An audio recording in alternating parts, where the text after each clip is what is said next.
AI-free horror stories for Mother's Day. I woke up in a panic on Saturday. Mother's Day was tomorrow and I had no gift planned. Good morning, dear. My mother told me as I dashed down the stairs. Her voice was sweet and thick with the accent of the old country. I then heard the purring of a cat near her. The stray cat finally won you over. I chuckled as she fed it some scraps of meat. My heart couldn't take seeing it so lonely outside. Besides, maybe it'll help with our mice problem. She sighed as she poured water from the sink into her watering can. This watering can was ornate and fancy, a gift from me to her for her birthday some years back. I had joked when I gave it to her that she needed to water her plants in style. She loved those damn things. I also joked that she loved them more than me. She was much less appreciative of that joke. As I started my car, I began forming a plan of attack for Mother's Day. Mom had all the plant-related gear she needed, so my only real option was to get her a plant she didn't have. Farmer's market it is then. The drive was chaotic, way too many people on the road. Was everyone going here last minute for gifts? I thought that was what Target was for. Finally, after some effort, I found a half-decent parking spot for my car. The place was a madhouse. Avocados, avocados, get your fresh avocados. I heard a vendor advertising from the distance. My stomach growled as I realized I had foregone breakfast, and avocados sounded unreasonably delicious right now. I brushed past several other vendors until someone aggressively bumped my shoulder. "Hey, I'm walking here," said a man gruffly. He made eye contact with me aggressively, but looked away just as quick, storming off as if my noticing him was an unpardonable sin. "Sorry?" I said in surprise, confused as to why I was the one apologizing. Whatever, I was getting hungrier by the second and didn't want to waste time with unnecessary small talk. Oh hey, Tom! Fancy seeing you here. Last minute Mother's Day shopping, said a familiar voice behind me. I turned around to see Mr. Clive. He was wearing the black, professional-looking business suit that he always wore. He was a colleague of my mother's, and both of them worked for a large biotech company. They also had a deep-seated rivalry for each other. At the end of every month, my mom would brag about how she had outperformed him, and would also joke how she was going to force him into another career. Yeah, just like every year. I laughed. He gave me a lazy chuckle in response and pointed behind him. You may want to check out that booth. They have some new exotic seeds. Reminded me of your mother right when the vendor told me about them. She would go crazy for something like that. Oh, she would. She treats new plants like royalty. I agreed. Well, I need to find something for my wife. Best of luck, Tom, Mr. Clive said as he gave me a nod and walked off. I found that odd as I didn't recall he and his wife ever having kids. See you later, I said and walked toward the vendor in question. It was manned by a spasmodic woman with a nasal tone. She was wearing a truly ridiculous outfit with a color scheme that hurt to look at. She waved at me from a distance, almost as if she was expecting me. Then again, any young man was ripe for a good sales pitch during this time of year. How can I help you? She asked before sneezing abruptly. Excuse me. Oh, bless you, I said, surprised. Thank you. Some of these plants aggravate my allergies. She said cheerfully as she pulled out a napkin to assist her nose. Poor woman. Working around plants must be miserable for her. I hope she at least likes them, I thought. She absolutely did, as before I could answer what I wanted, she ran me through her entire inventory with manic fascination. And saving the last for best, we have this new plant, the jungle wraith. The vendor said mysteriously. I can honestly say I've never heard of that, I said, holding back a laugh from how ridiculous the name sounded. A gentleman dropped off 2 packets to me earlier today, saying his farm in South America is the exclusive. She cut herself short as she looked above the crowd as if something was wrong. I looked down at her hands and there was only 1 packet of seeds. Oh, anyway, these are one of a kind, but will become super popular in a few months. I am sure. The vendor continued with her advertisement, but her joy was severely diminished. Well, my mom would like to be the first of a trend. I reasoned. The price was fair, all things considered, and I was in no hurry to do any more shopping. The hungry sounds of my belly were becoming riotous. The vendor sent me off with a bunch of instructions I scarcely registered. As I walked back to my car, I did lazily inspect the packaging. It was a vibrant shade of green with some bizarre details. Illegal to plant in the Sieldonor realms. Unlikely to survive in the Zaldrun, Krezek, Hasoran, or Dorvoln forest? What in the... I guffawed. This sounded like utter nonsense. I pulled out my phone to Google those names I was only half certain I was pronouncing correctly. Nothing came up. I further inspected the packaging and noticed in the bottom right corner a depiction of an orc with a gardening shovel. Oh, Mom is going to love this. I snickered, realizing that this company was, for whatever reason, trying to appeal to the fantasy crowd. My mom would attend book clubs in her spare hours, and they were currently deep into fantasy literature. This would be right up her alley. The next day was great. I gave Mom the seeds, and she was incredibly excited. Thank you, Tom. I can't seem to keep Venus flytraps alive, but these claim to be hardier. If the cat gets the mice, and this gets the bugs, we will be pest-free. She joked. Little did I know, pests would become the least of my worries. My mom was hooting and hollering at the packaging, pointing at what she described as a cute little orc, and droning on about how cool those forest names were. When she ripped open the packet, there were several seeds inside. They were obsidian black with a very light, sticky residue. There was also a white crystal that seemed to glow faintly. My mom was ecstatic at this point, commending the company for going all in with their fantasy vibe. I checked the packaging again and noticed something else. Contains several jungle wraith seeds and an Ignari shard. Keep this shard away from fire and the grubby hands of the Konahuru. I rolled my eyes and set the packaging back on the counter. The seeds grew fast. Not as fast as bamboo, but much faster than any plant I had seen her grow. Before long, the 5-gallon pot that she had planted them in was looking cramped from the mass of plant inside it. The jungle wraith was cool looking. Mostly, it looked like a Venus flytrap, but it had flowers behind its snappers that made it look like it had eyes.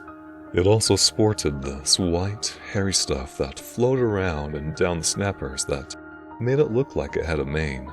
Its final feature was its dark, black-green vines that seemed to coil beneath it.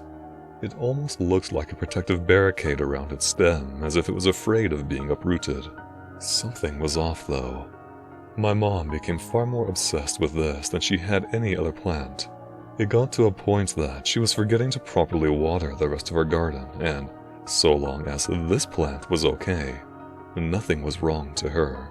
Even stranger was, it felt like the plant was watching me. When I would walk down into the kitchen, the snappers would be facing away. I would turn my back to grab some water, and when I turned around, the snappers were facing me. I would rub my eyes violently, trying to come up with some logical explanation, and unless the sleep deprivation from working 2 jobs was getting to me, this damn thing was paying me an uncomfortable amount of attention. I also began sneezing around it. This was no surprise. I've had allergies all my life, which is why I was so empathetic to the vendor who also suffered from them. My allergies to this, though, became violent when those flowers behind the snappers began to bloom. I was forced to wear my allergy face mask much earlier in the year than I had planned. This irritated me. The filters for the mask were not cheap, and I hated having anything on my face to begin with. "Can't we keep it outside?" I asked my mom, my voice muffled from the mask. What? And deprive us of the joy this plant brings? Absolutely not. Ugh. My mom trailed off as the cat walked near her. I could see the shape of its ribs through its scruffy pelt. Damn thing won't leave me alone. Will you shoo it away? She asked as she refilled her watering can to water the jungle wraith for the 5th time this morning. "I thought you loved this cat." I said as I began searching for the can of tuna to feed it. I would maybe love it a little more if it didn't try to distract me from important things. My mom said with slight venom in her voice. So, how's work going? I asked, trying to change the subject. The cat purred gratefully as I used the can opener to pry out the meat. Oh, well enough. Mr. Clive is catching up to me in sales, but that doesn't matter. Sales aren't the only thing that matters, are they? My mom answered as she began to pet the top of the wraith snappers. I looked at her dumbfounded. She loves plants, but she has never pet them like they were an animal. Not only that, her competition with Mr. Clive was fiery. Something was wrong. Something was very, very wrong. I should have taken more action that day. If I had, perhaps our cat would still be around. I remember walking home from another day of work and seeing a large bulge in one of the snappers. This plant had been moved to a 15-gallon bucket and it was imposing in our kitchen. "Mom?" I said, concerned as I stared at the precariously large snapper. Oh, yes, dear? She said as she walked into the room with her watering can. She was hardly without it nowadays. I almost suspect she slept with it to care for the wraith at a moment's notice. "What? Did you feed that thing? Where is our cat?" I asked in concern as I put two and two together, that I had not seen the feline, and that the bulge was roughly the size of that neglected animal. We don't have a cat. Oh, you mean that scraggly rodent? I don't know. Hopefully chased away by a dog or something. My mom said with disinterest. I was glad my mask was on, or she would have seen me scowling. I loved her, but she was toying with me. It was clear as day what had happened. "Mom, what did you feed it? Flies aren't that big. Did you feed it a beehive?" I asked, dumbfounded at her lack of concern. I did feed it a few flies. This is normal, honey. Our plant is perfect. Such a wonderful jungle wraith. My mom cooed as she began to pet the central and enlarged snapper. I could have sworn that the other snappers were beginning to creak into a smile. "This is nuts. You may have hated the cat, but it didn't deserve this," I said as I moved toward the snapper to pull out the cat. I didn't expect it to be alive, but knowing it was being slowly digested just didn't sit right with me. How dare you? My mother seethed. A millisecond later, the watering can struck me on the side of my head. "Ow! What the hell? Mom, are you serious?" I said in disbelief as I felt a goose egg forming. Do not touch my baby. My mom said tersely. I was furious, but I wasn't going to try and reason with her. Her rationale had long departed. Avoiding her eyes, I walked into my room. With all my effort, I resisted the urge to slam my door shut and took a second to breathe. After cooling off, I called my friend Selena. Hello? She asked. "Hey, I know this is super weird, but I think my mom is going batshit crazy," I said after unstrapping my mask. What? Dude, are you feeling okay? Your mom has always been this sweet. She began to protest before I interjected. "She is obsessing over this new plant I got her, and she smacked my head with a watering can." Did you deserve it? I've been tempted to do that to you in the past, not gonna lie.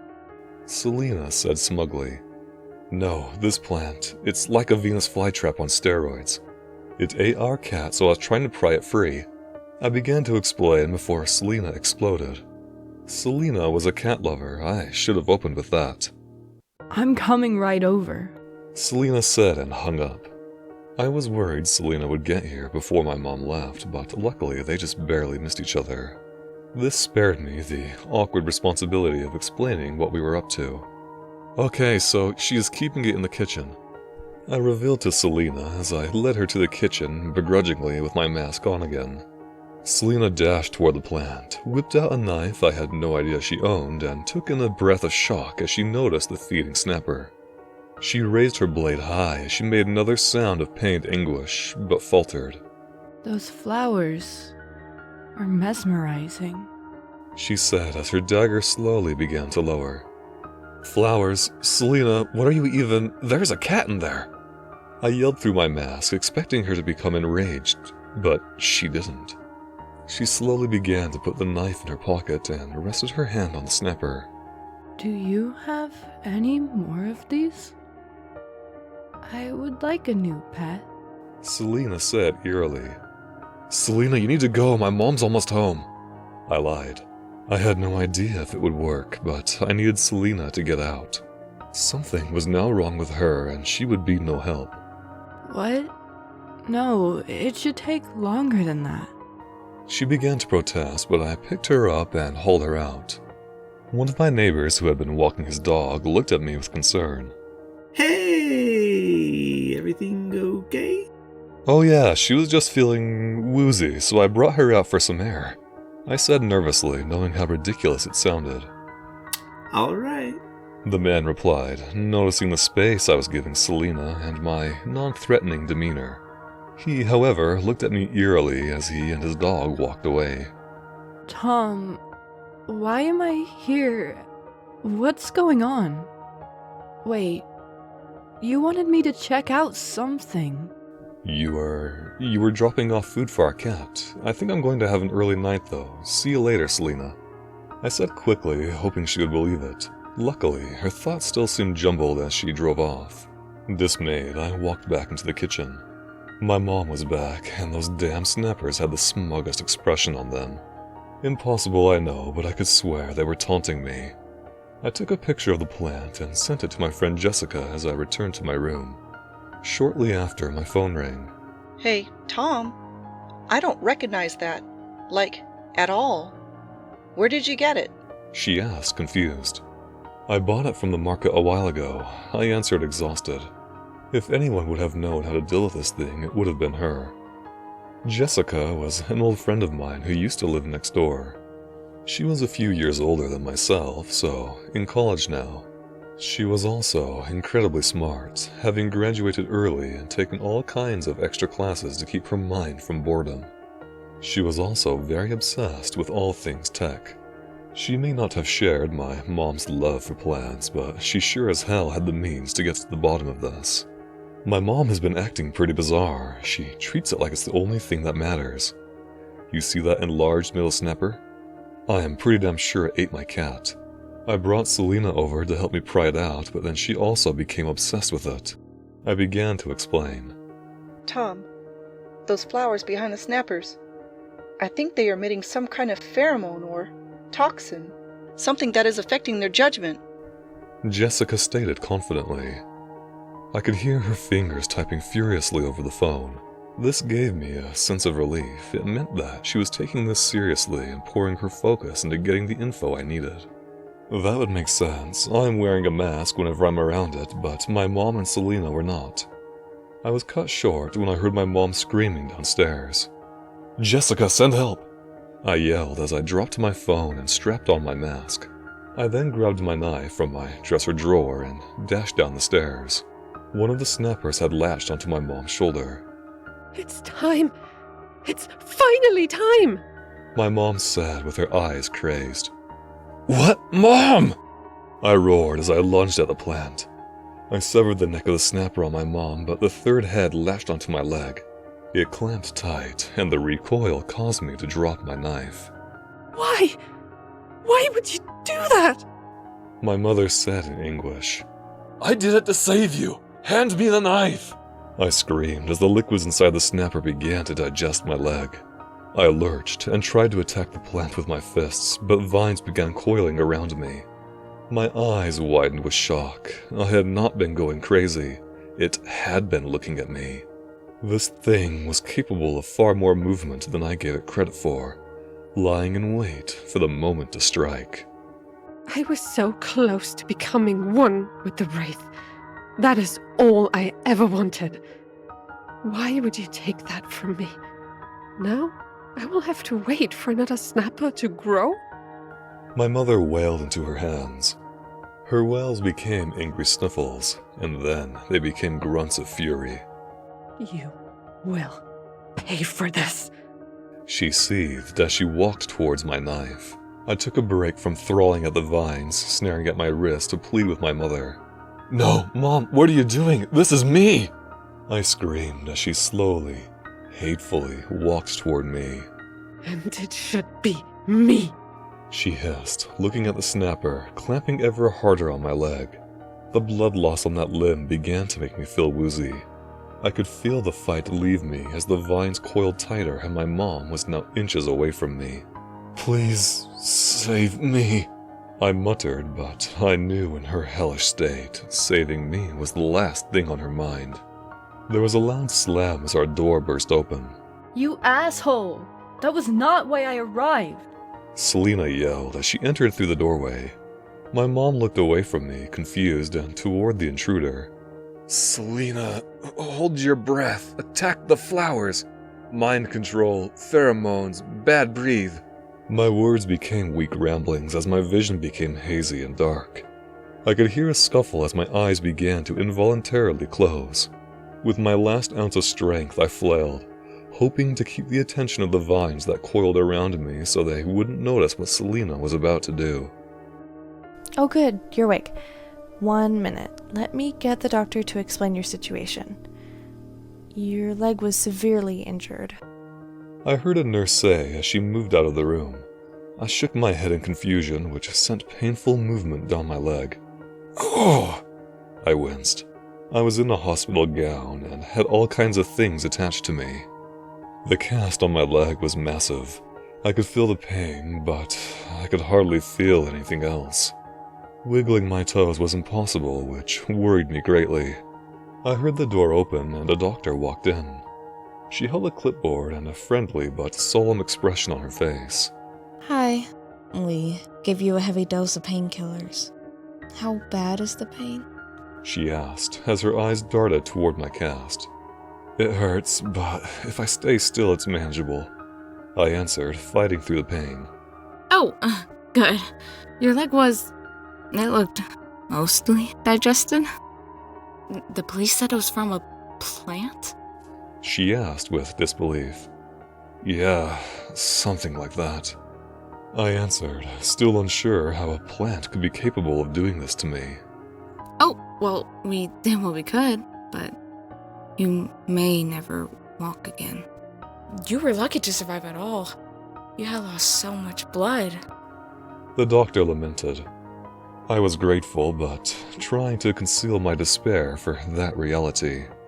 We saved your mother, but her arm we could not salvage. She was in a lot of shock. The doctor stated quickly, seemingly able to foresee the question I was about to bring up. "What all happened to her? Can I see her?" I asked, trying to control my excitement so as not to aggravate my leg. The doctor nodded sadly and explained that she didn't have all the details, but a policeman would enter the room soon to better explain. She finished with, "She will need you to help her cope." I nodded as she left. Moments later, a policeman entered the room. "Son, there is something I need to tell you," he said solemnly. I nodded, barely able to spare the energy to perform the act. He licked his lips and continued. "From what your friends have told me, Selena was able to save you too, but she died in the act." "What? How?" I demanded, the adrenaline beginning to swirl inside me. I couldn't believe it. "When she entered the home, and the jungle wraith was eating you, she jumped at it and began attacking the flowers. Your mom stabbed Selena, and Selena stabbed her back defensively, but Selena's wounds were just too fatal. By the time my team arrived and called in an ambulance, she was already dead. I'm sorry." The officer revealed solemnly. I began to clench my fists in grief and anger. My mother and I were held in police custody for the next few days.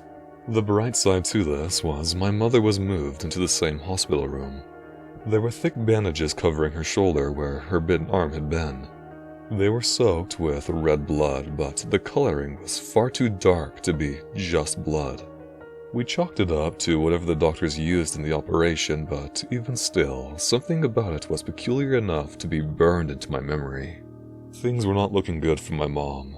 despite Jessica and myself insisting that my mom was under the influence of the plant. The police were not convinced. Even worse, Selena's sister, her only living relative, was furious and threatening to press charges. Eventually, the investigation broadened when Mr. Clive fled the country. It was also later revealed by the guilty admission of the seed vendor that she had been hired by Mr. Clive.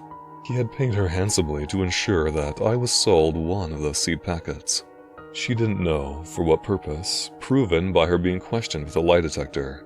The guilt had wrecked her. The motive was determined to be career advancement. If my mom had been removed from the picture, Mr. Clive would have been promoted. All he needed was for the jungle wraiths to eat myself, my mother, and the seed vendor, and his plan would have come to fruition. By the time we would have been noticed missing, the plant would have also withered, leaving no trace of his involvement. Little did he know, a grumpy shopper had stolen a packet of seeds which was meant for the vendor's personal use, which, thankfully, was recovered before being planted. My leg may never fully heal, but it pales in comparison to the pain of losing Selena. If it had not been for her, Jessica, that grumpy man, and my allergies, my mother and I would also be dead. Take it easy when you get home. Try to avoid putting any weight on that leg. The nurse said to me as she handed me my crutches. My mother had been discharged earlier, as she was far more mobile than I was. Right now, she was at home, tending to her plans. I nodded at the nurse gratefully as she helped me get a good balance on the crutches. It sucked using these things. But it is what it is. Life has to go on, as they say. With immense effort, I made it to my car and was able to drive home. As I turned off the engine, I received a call from Jessica. "Hey, just drove home. What's up?" I answered. Oh, Tom, I am glad you are back. I saw you at the hospital, but you were still passed out. How does your leg feel? She asked. Good? Well, as good as it can be.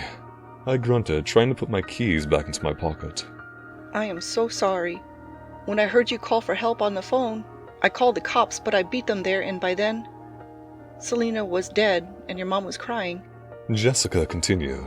I could tell she was forcing herself to sound happy despite reliving such tragic memories. I received a picture from her as she continued. Hey, I want you to check this out. I found it in your kitchen before the cops arrived. It was inside the packet of seeds. I took a picture of it.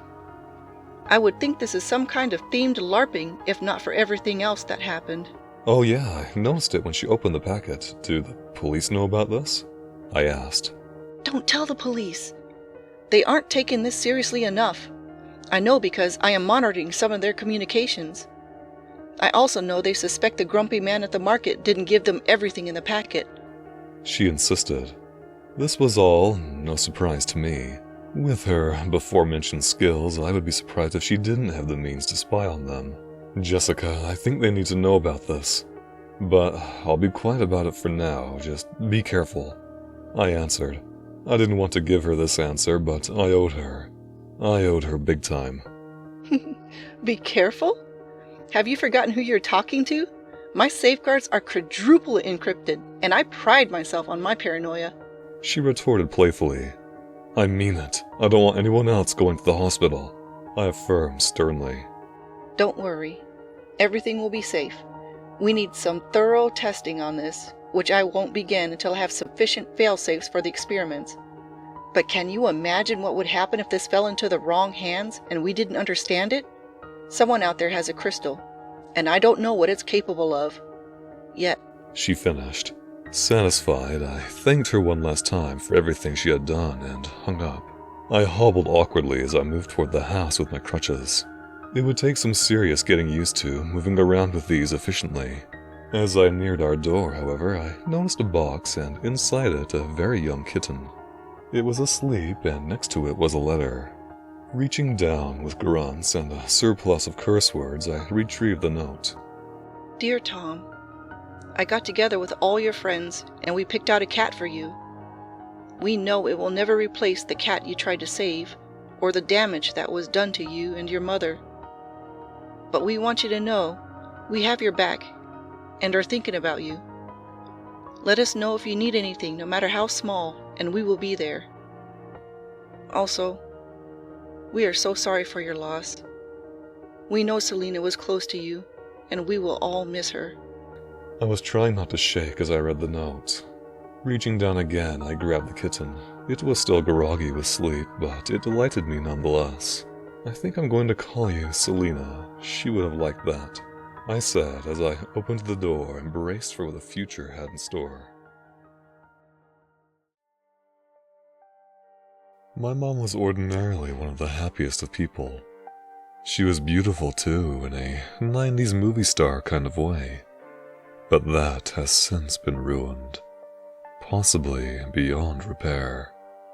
She was blonde and liked to laugh and dance. I grew up in the 2000s, and we would watch America's Funniest Home Videos every Sunday night before another week of school. She was a teacher. My mom named me Jesse, not the most common boy's name, but I didn't mind. My dad died shortly after I was born. Right around that time, I was getting tested for a learning disability. I underwent a series of tests that all kids are put through when they were born and failed all of them. But somehow, despite that, I turned out okay. Still, he died shortly after. Something I learned later in life, and at the time, my mom never told me why, always saying it was just a sudden and natural death. Growing up, I just figured that they were testing me for whatever my father had, but now I know better. I know I'm the reason he died. I'm the reason I only ever had mom. But it also felt like it had to only be my mom and I. Our bungalow on Mayford Street would have felt weird with anyone but us in it. I'm glad she never dated. It was our nest, nobody but us allowed. The sun would brim with intense light around our house, but due to the pine trees that surrounded our dwelling, we scarcely enjoyed them. There would be some moments of the day when it felt like the world forgot that our little house needed light too. Little did I know this darkness would pale in comparison to what I would soon feel. My mom did not let this deter her from keeping a cheery environment. She would combat our lack of light with pleasantly scented candles. She had such certainty to her. Her smile was steadfast and kind. Because she was a teacher herself, my mom was on top of me about my grades from my first day of kindergarten. My first ever hiccup was when I half-assed a project in first grade. Mrs. Burgers was very unimpressed, and my mom was even more disappointed about my grade. She got a little bit of vengeance via making sure I read my boring summer reading book, though. She would hand me my book and set the timer on the microwave. Little secret, I pretended to read. Sure enough, when June came around and I had to do a math test, this was track school, and I didn't get an outstanding grade. My mom was thrown off kilter. When we drove back to school the next morning, she was icy. Not malevolent or anything like that, just withdrawn. What I wanted to ask my mother about during the car ride was my dad's cause of death, and also about Silver and Rainbow, my two pet fish that had both died the day before. I had found their little red betta fish bodies at the bottom of the bowl when I got home after getting 2 questions wrong on a math test. I remember being extra devastated because it had been National Fish Day and I was so excited to see my fish. My mom had told me that the water must have gone bad, which I believed at the time, of course, but I saw something in her that I would begin to see more frequently. Fear. Things became strange after that.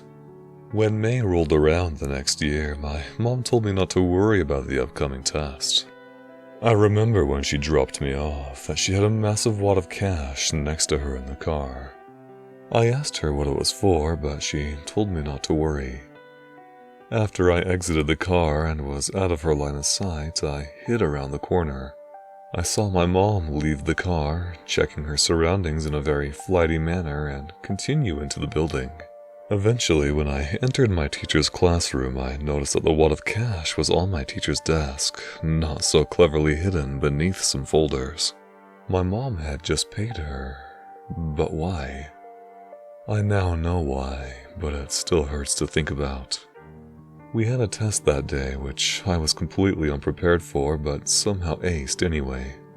At the time, I thought I was lucky, but in hindsight, I know it was a well-received bribe. That bribery seemed to only go so far, though. That's funny. You did a good job reading this summer. My mom said frantically a few weeks later while checking the online gradebook. Having been born in Greece, her accent was apparent. Mr. Ryder must not have liked your report, maybe.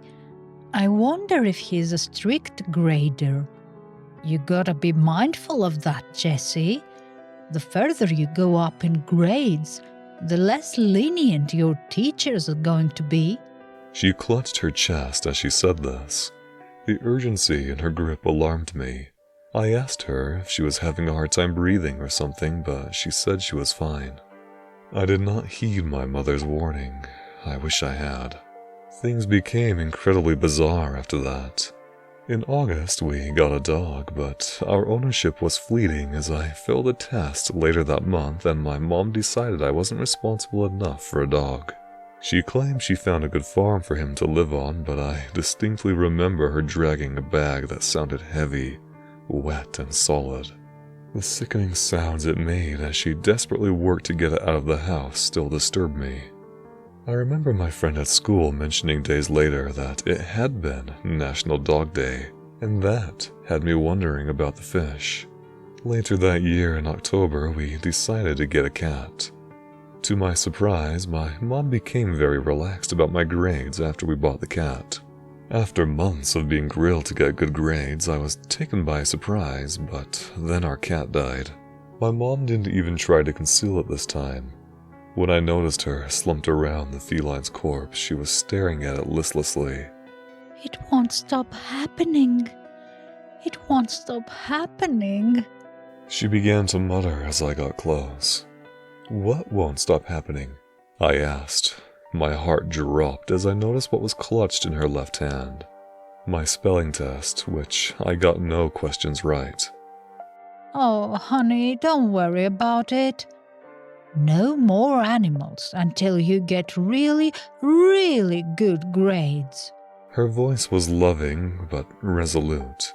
I nodded and made promises to get better grades, which I knew deep down was unlikely to happen. They say you're a well-behaved kid. My mom said one night after a parent-teacher conference. You just don't apply yourself, Jessie. You gotta apply yourself. She kissed my cheek sweetly as she said this, but there was a terse underlying to her tone. Immediately after, I could see her checking her wrists as if she was scratching an itch. Or maybe feeling for something? I asked her what was wrong, and with a forced smile, she told me not to worry about it. I wish I had worried harder. I have to recount these memories that seem insignificant at first, only to reveal themselves as aneurysms in time, waiting to rupture. It was in early May. Money had been scarce that year, and my mom seemed incredibly agitated. After we got home from school, my mom asked me about my recent quiz. I told her I scored an 80, but I lied. I scored a 62. She checked my grades online and got a bloody nose. She ran over to the kitchen sink. Honey, get some tissues. I did so. You okay, Mom? I asked while watching her stuff her nose with tissues and sniffle. You gotta see if you can make that up with your teacher, honey. Can you ask him tomorrow? I did ask my teacher to retake the test. He forced me to study properly before retaking it, and in that meantime, my mother's bloody nose got worse. I watched in anguish as she became ghostly pale from the loss of blood. She still drove me to school, but was too weak to teach her classes. As distracting as this was, I studied hard, and when the test came, I somehow managed to score 100. Jessie, you did great. My mom said as I entered our house. I looked at her puzzled. Her color had returned, and she was smiling as if nothing had ever happened. Thank you for working hard. You don't know how much it matters that you get good grades. My mom droned on. Being the punk of a kid that I was, I barely listened, just nodding along throughout her conversation to end it quickly. I wish I had taken that to heart. Things would be so different if I had paid attention. Working hard only goes so far, though. It wasn't just that I slacked, but I also struggled retaining information, especially in math. Math was utterly hopeless. I think my mom knew this, but there was still no excuse. I stayed after school sometimes to get tutored, which barely even helped. And I don't know if that's because of me or because of the tutor I was seeing. I failed a test, but they let me retake it. I passed, and my mom took me out to eat. She was genuinely happy even though I got a 71. 71 isn't bad to me at all, but to my mom I think she was hoping for me to land somewhere in the 80s. You want good grades, especially in the spring. It always matters that you get good grades, but you have to get good grades in the spring. She would tell me. So you can have a good life. Clearly, I didn't foresee the correlation. There was one night in 7th grade, around Halloween, where my mom cried uncontrollably. She was looking at my most recent math test and her ears were smudging my failed answers. I don't understand. She was saying while we sat on her bed. Why don't you ask for help? They're there to help you, Jessie. Her face was red and she was reprimanding me with one of my tests in her hand. I was speechless. I truly didn't have an excuse. You try. You go to school every day. What is it? Are you not paying attention? I was still devoid of an answer, and I think she saw a flicker of my younger self in my face because she then pulled me into a hug. She reminded me that she loved me and that it would be okay, but I didn't know if it would be. I'll try, Mom. Honey, I know you're trying. It's just... She stopped herself. Leaning in, she said, How do you feel? Are you happy? I didn't know what she meant. Happy with life? She elaborated. I nodded. Yeah, of course. You sure? I nodded again and asked, Are you? She smiled and she was right. Everything was going to be okay. No math test mattered when my mom smiled at me, and her smile was even better now because she had been crying before. Something like that, even a small smile, could make everything better. We're gonna be okay. She said weakly. I was relieved to hear it, but the lack of her normal certainty in her words felt disturbing. In 9th grade, I was failing all my classes except for history and my electives. I rarely slept because I would sneak my phone into my room and play games until 2 or 3 a.m. When I would hear my mom walk about the house during the night, I would quickly turn my phone off and pretend to be asleep. She was completely oblivious to my night owl activities, but I feel bad about this now. She screamed one afternoon while I was actually trying to do my homework. But it was a scream she stifled as quickly as she could. I hurried out of my room and found her in the kitchen. Everything all right? I asked. The smile she made wasn't fake, but it wasn't steadfast either. It was endangered. It's okay, honey. What is it? She didn't answer, instead opting to try and make her smile seem less premeditated. I just startled myself. Go finish your homework, honey. I then heard her mutter under her breath what sounded like, It's okay. We have money this year. I found that strange, but assumed that the scream was related to money worries, so her saying that we had money reassured me. What I didn't realize was just how much was at stake. I obeyed, but I wish I hadn't. The next few years leading into my last year of high school, my grades got better. I noticed this correlating with my mom being happy. Duh. The vibes in our comfy little home became less stressful. She was cheery. She baked. She, my mother, was finally content. I was happy, but a little worried about my final exams coming around the corner. I had a big essay for English, a history project which I wasn't too worried about. I also had a math exam which I was extremely nervous about, and a chemistry test. This year, chemistry was my hardest subject. Miss Banks had us write the components of chemical equations so confusing that I actually can't write this part out.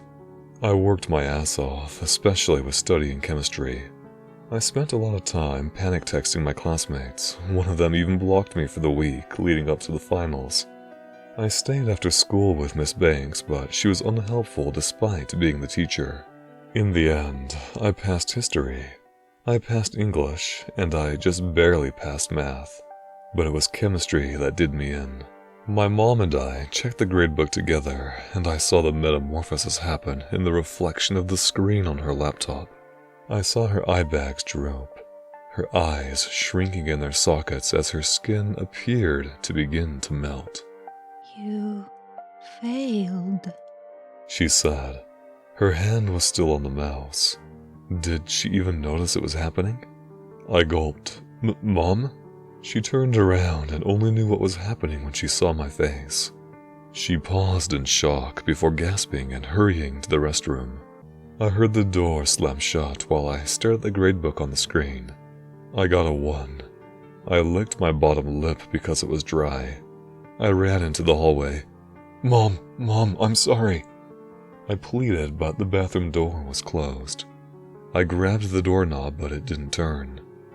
She sounded preoccupied. I know it's not your fault. She then began muttering about her closet. Mom, I groaned. I sounded pathetic. She wasn't opening the door. I didn't know what else to do. I bolted into the kitchen and dialed 911 on her landline, yelling, I failed my chemistry test, when the dispatch lady asked me what my emergency was. She laughed at me and almost hung up until I yelled about my mom dying. They had to force the door open because my mom was unconscious in there. She was on the floor and wasn't beautiful anymore. There was nothing smiley about her exposed, bursting gums and her cracking teeth. Why did they have to be so white? So pearly and good while also somehow reflective. In that blood-smudged reflection, I saw myself and realized I had done this to her. The doctor told me that she was barely clinging to life, that her heart was still beating but at the slowest rate he had ever seen. In short, they had no idea how she was still alive. She was also completely unresponsive. I began frantically pacing as my thoughts raced. None of this made sense. How could any of this make sense? Why would the stress of my grades? My thoughts shattered as I remembered her muttering about the closet as she locked herself in.